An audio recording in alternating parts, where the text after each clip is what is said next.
बढ़ेंगे और ये जीवन आपको कभी पीछे नहीं रहने देगा। क्या आपने कभी दर्पण देखा है? क्या हम में से ऐसा कौन है जिसने दर्पण नहीं देखा? सभी ने दर्पण देखा है, दर्पण में स्वयं का प्रतिबिंब भी देखा है, किंतु किसने सोचा कि उस दर्पण के पीछे क्या है, उस प्रतिबिंब के पीछे क्या होगा? होता कुछ ऐसा है कि उस कांच के पीछे एक धातु की परत चढ़ाई जाती है, जिस कारण से जब हम देखते हैं तो हमें अपना प्रतिबिंब दिखता है। अर्थात कांच को कुछ इस प्रकार कर दिया गया है कि प्रकाश जिस ओर से जाता है उसी ओर पुनः वापस लौट के आता है, तभी वो दर्पण कहलाता है। यही है जीवन का सत्य भी। यदि हम अपना पूरा ध्यान केवल लक्ष्य की ओर केंद्रित करते हैं, यहां वहां नहीं भटकते हैं, तो न केवल हम अपना लक्ष्य प्राप्त करने में सफल होते हैं, बल्कि हम दूसरों का मार्गदर्शन करने में भी सफल होते हैं। तो क्या आप बनना चाहेंगे ऐसा व्यक्तित्व? चयन आपका है। पाना और खोना दोनों जीवन के अभिन्न अंग हैं। हम कुछ पाते हैं, कुछ खोते भी हैं। कुछ स्वप्न साकार होते हैं, कुछ लक्ष्य अधूरे भी छूट जाते हैं। जीवन में ये होता ही है, हर एक के जीवन में होता है। किंतु जब भी हम किसी से मिलते हैं, हम कौन सी बातें करते हैं? हम उसी की बात करते हैं जो हमने खोया है। स्वयं भी दुखी होते हैं, सामने वाले के मन को भी दुखी कर जाते हैं। इससे कुछ विपरीत करने का प्रयास कीजिए, सकारात्मक बनने का प्रयास कीजिए। ध्यान उसी पर दीजिए, स्मरण केवल उसे ही कीजिए, महत्व उसी को दीजिए जो आपके पास है। जो आपके पास नहीं, उसकी आस में त्रास क्यों सहना? उसी की गिनती कीजिए जो आपके पास आज यहाँ वर्तमान में है। जैसे मैं कंस मामा की गिनती नहीं करता जिन्होंने मेरा बालपन झंझोड़ा। मैं गिनती करता हूँ यशोदा मैया की, मेरे बलराम दाऊ की। सोच, ये सोच सच बनकर सामने आती है, ये कठोर सत्य है, क्योंकि सोच ही वो बीज है जो सत्य रूपी पौधे को जन्म देता है, उसे विकसित करता है। अब सोचिए, यदि ये बीज ये अकड़े का हुआ तो ये छाया नहीं, ये केवल कांटे देगा। वही यदि ये बीज बरगद का होगा तो वो एक ऐसे वृक्ष में विकसित होगा जो अनेक वर्षों तक अनेक पीढ़ियों को छाया देगा, पंछियों को घर देगा। उसी प्रकार ये सोच, यदि ये सोच छोटी सोच हुई तो आपको शंकाएं ही देगी। यदि ये सोच बड़ी हुई तो आपको समाधान देगी। तो सोच समझकर अपनी ये सोच चुनिए।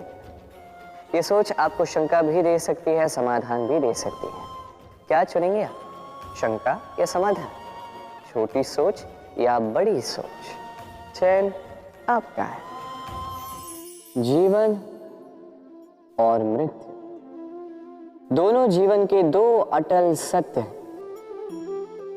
जिसने जन्म लिया है उसे मृत्यु प्राप्त होनी है, यही नियति। अब एक बात है, मृत्यु सभी को आती है, जीवन जीना सबको नहीं है। समस्त जीवन व्यतीत कर जाते हैं किंतु जीवन जी नहीं पाते, समझ ही नहीं पाते करना क्या है। जीवन जिए तो जिए कैसे? जीवन जियो तो उस दिए की भांति जो अपनी लौ से असंख्य दियों को प्रकाश देता है, जो बुझते बुझते भी अंधकार से लड़ता है। कदाचित इसीलिए जहां दिए को रखा जाता है उस स्थान को पूजा जाता है, उसे पवित्र माना जाता है। एक बात तो है, मृत्यु सभी को आनी है, चाहे मैं, चाहे आप, चाहे हर कोई एक न एक दिन संसार से जाने वाला है।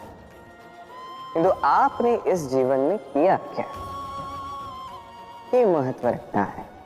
और जिसे जीवन जीना आ गया वो मृत्यु के पश्चात भी जीवन जीता है, वो अमर बन जाता है। कहा जाता है व्यक्ति को अपने चरण दृढ़ रखने चाहिए, कि जहां चरण होंगे उसी के अनुसार मार्ग होगा, उसी के अनुसार लक्ष्य भी होगा। किंतु क्या केवल इन चरणों पर ध्यान देना ही पर्याप्त है? नहीं, इससे कहीं अधिक महत्वपूर्ण होता है आचरण।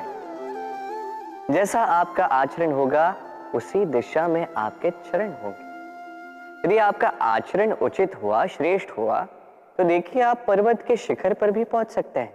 किंतु यदि ये उचित ना हुआ तो आप उसी शिखर से नीचे धरा पर भी गिर सकते हैं। हाँ, गति के लिए चरणों पर ध्यान देना अति आवश्यक है, किंतु प्रगति के लिए आचरण ही अति आवश्यक है, उसके बिना नहीं होगा। जन्म लेते ही व्यक्ति के लिए ये नाम अत्यंत महत्वपूर्ण हो जाता है।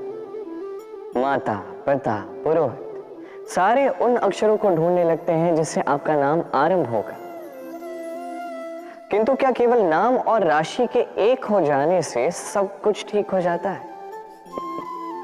कदापि नहीं, क्योंकि आपके कर्म ये महत्वपूर्ण होते हैं, अन्य कुछ भी नहीं। देखिए, नियति भी आपके कर्मों के अनुसार ही आपका भविष्य नियत करती है।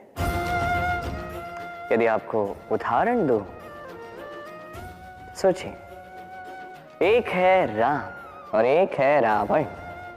दोनों का नाम आरंभ होता है रा से, किंतु एक को मिला भयानक अंत और एक समस्त ब्रह्मांड के अंतर्मन में बस गया।